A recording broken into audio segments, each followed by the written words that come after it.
Hello friends, welcome to today சமையல். இன்னைக்கு நம்ம டுடே சமையல்ல தக்காளி தொக்கு எப்படி செய்யலாம்னு பார்க்க போகிறோம். இது 10 நாளைக்கு வரைக்கும் வெளியில் வச்சிருந்து பயன்படுத்தணும்னா கெட்டு போகாமல் இருக்கும். இதுவே ஃப்ரிட்ஜில் வச்சு பயன்படுத்துகிறீங்கன்னா 30 நாள் ஆனாலும் கெட்டு போகாமல் இருக்கும்.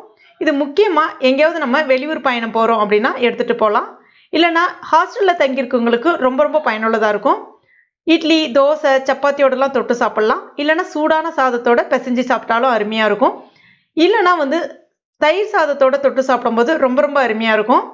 அந்த அளவுக்கு ஒரு ருசியான தக்காளி தொக்கு இப்போ எப்படி செய்யறதுன்னு நம்ம பார்க்க ஆரம்பிச்சிடலாம். அதுக்கு நான் இன்னைக்கு 1 கிலோ அளவுக்கு தக்காளி எடுத்திருக்கேன். நல்ல பழுத்த தக்காளியாக எடுத்துங்க. நாட்டு தக்காளி, பெங்களூர் தக்காளி எது வேணாலும் நீங்கள் பயன்படுத்திக்கலாம். இப்போ இந்த தக்காளியை நல்லா கழுவிட்டு மேலே இருக்கக்கூடிய அந்த ஈரம் போகிற அளவுக்கு ஒரு டவலை பயன்படுத்தி நல்லா தொடச்சிட்டு எடுத்துங்க. எதுக்காக அப்படின்னா அப்போ தான் உங்களுக்கு ரொம்ப நாளைக்கு வரைக்கும் வச்சு பயன்படுத்த முடியும். இந்த மாதிரி ரொம்ப நாளைக்கு வரைக்கும் வச்சு பயன்படுத்தக்கூடிய பொருட்கள் எல்லாமே மேக்சிமம் ஈரப்படாமல் இருக்கிற மாதிரி நம்ம பார்த்து செய்யணும். அடுத்ததாக ஒரு சின்ன நெல்லிக்காய் சைஸ் அளவுக்கு புளி எடுத்திருக்கோம். புளியில் அந்த நாருலாம் இருக்கு இல்லையா, சின்ன சின்ன நார் இருக்கும், உள்ளே அந்த கொட்டை இருக்கும், எல்லாத்தையுமே எடுத்துட்டு இந்த மாதிரி நல்லா அழுத்தம் கொடுத்து ஒரு சின்ன நெல்லிக்காய் சைஸ் அளவுக்கு எடுத்துக்கங்க. இப்போ வேறொரு பாத்திரம் எடுத்துங்க. அந்த பாத்திரமும் ஈரம் இல்லாமல் இருக்கிற மாதிரி பார்த்துங்க. இந்த புளியை அதோட சேர்த்துருங்க. அடுத்ததாக தக்காளியில் அந்த நடுவில் அந்த பகுதி இருக்கு இல்லையா, அதை கத்தியை பயன்படுத்தி எடுத்துருங்க. அப்புறம் சின்ன சின்ன துண்டுகளாக கட் பண்ணிவிட்டு அதையும் இது கூட சேர்த்துக்குங்க. எல்லா தக்காளியுமே அந்த மாதிரி கட் பண்ணிவிட்டு எடுத்துக்கங்க. அடுத்ததாக ஒரு கடாயில் 1 டேபிள் ஸ்பூன் அளவுக்கு நல்லெண்ணெய் சேர்த்துக்குங்க. நல்லெண்ணெய் சேர்த்து செய்தீங்கன்னா நல்ல மணமாகவும் இருக்கும், நல்ல சுவையாகவும் இருக்கும், ரொம்ப நாளைக்கு வரைக்கும் கெட்டு போகாமல் இருக்கும். கூடவே 5 பல் அளவுக்கு பூண்டு சேர்த்துக்குங்க. பூண்டு கொஞ்சம் சிவந்து வரட்டும். இப்போ இதில் நம்ம கட் பண்ணி வச்சுருக்க அந்த தக்காளியை இது கூட சேர்த்துக்குங்க. கூடவே 1/4 ஸ்பூன் மஞ்சள் பொடி. இது வதங்கிறதுக்கு தேவையான அளவுக்கு உப்பு சேர்த்துக்குங்க. உப்பு சேர்த்து வதக்கணும் அப்படின்னா சீக்கிரமாக நல்லா தக்காளி வதங்கி வரும். இப்போ நல்லா ஒரு முறை கலந்து விட்டுக்குங்க. இதை அடிக்கடி மூடி வச்சு அடிக்கடி எடுத்து கலந்து விட்டுக்கிட்டே இருந்தீங்கன்னா நல்ல தக்காளி சீக்கிரமாக குழஞ்சி வெந்து வரும். இப்போ மூடி வச்சிடலாம். இப்போ பாருங்கள், தக்காளி நல்லா குழஞ்சி வெந்திருக்கு. இப்போ இதை ஆற வச்சுட்டு ஒரு மிக்ஸி ஜாரில் சேர்த்துட்டு நல்லா நைஸாக அரைச்சி எடுத்துக்குங்க. அடுத்ததாக வெந்தய பொடி இதுக்கு ரெடி பண்ணணும். 1 டீஸ்பூன் அளவுக்கு வெந்தயம் எடுத்துக்கங்க.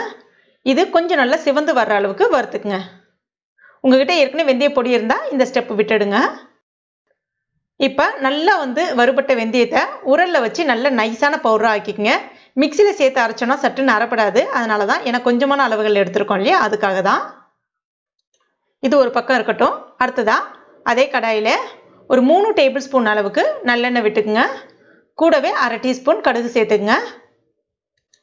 கடுகு நல்லா பொரிஞ்சு வந்த பிறகு ஒரு 6-7 பல்லு பூண்டு நல்லா தட்டிட்டு எடுத்துருக்கேன், அதையும் இது கூட சேர்த்துக்குங்க. இந்த சமயத்தில் பூண்டு சேர்த்து செஞ்சிங்கன்னா ரொம்ப அருமையாக நல்ல மணமாக இருக்கும். கூடவே கொஞ்சமாக கருவேப்பிலை இலைகளும் சேர்த்துக்குங்க. எல்லாம் நல்லா பொரிஞ்சு வந்த பிறகு நம்ம அரைச்சி வச்சுருக்க அந்த தக்காளி விழுதியும் சேர்த்துக்குங்க. ஒரு முறை கலந்து விட்டுக்குங்க. இப்போ இதில் தண்ணியில் எதுவும் சேர்க்கக்கூடாது. இப்போ இதுக்கு தேவையான அளவுக்கு உப்பு சேர்த்துக்குங்க. 2 டேபிள் ஸ்பூன் அளவுக்கு மிளகாய் பொடி சேர்க்குறேன், தனி மிளகாய் பொடி. இது காரம் கரெக்டாக இருக்கும். உங்களுக்கு காரம் கொஞ்சம் தூக்கலாக வேணும்னா 3 டேபிள் ஸ்பூன் அளவுக்கு மிளகாய் பொடி சேர்த்துக்குங்க. அந்த மாதிரி நம்ம இதில் புளி சேர்த்து செஞ்சுருக்கோம். புளி எதுக்காக சேர்த்தோம் அப்படின்னு பார்த்தீங்கன்னா தக்காளியில் இருக்கக்கூடிய புளிப்பு சுவையே போதுமானதாக இருக்கும். ஆனால் புளி கொஞ்சம் சேர்த்து செய்தோம் அப்படின்னா ரொம்ப நாளைக்கு வரைக்கும் வச்சு சாப்பிட்லாம், கெட்டு போகாமல் இருக்கும். அதுக்காக தான் சேர்த்துட்டு நல்லா ஒரு முறை கலந்து விட்டுக்குங்க. இப்போ இது நம்ம ஊற்றின எண்ணெய் கொஞ்சம் லைட்டாக ஒரு பக்கம் பிரிஞ்சு வர ஆரம்பிக்கும், நல்லா கொதிச்சு. இந்த சமயத்தில் நம்ம வச்சுருக்க அந்த வெந்தய பொடி 1/2 டீஸ்பூன் அளவுக்கு சேர்த்துக்குங்க. நான் எல்லாத்தையும் சேர்க்கல, அந்த பவுடர் ஒரு 1/2 டீஸ்பூன் சேர்த்துக்கிறேன். கூடவே ஒரு 1/2 டீஸ்பூன் அளவுக்கு பெருங்காய பொடி சேர்த்துக்கிறேன். இப்போ மறுபடியும் ஒரு தடவை நல்லா கலந்து விட்டுக்குங்க.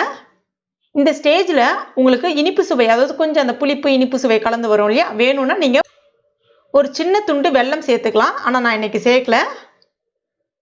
இப்போ இதை ஒரு தடவை நல்லா கலந்து விட்டிங்கன்னா அந்த எண்ணெய் நல்லா பிரிஞ்சு வர்ற அளவுக்கு அப்படியே இருக்கட்டும். ஸ்டவ் கம்ப்ளீட்டாக சிம்மில் வச்சுருங்க. அப்போ தான் நல்ல நிதானமாக கொதிச்சு அந்த எண்ணெய் நல்லா பிரிஞ்சு வர ஆரம்பிக்கும்.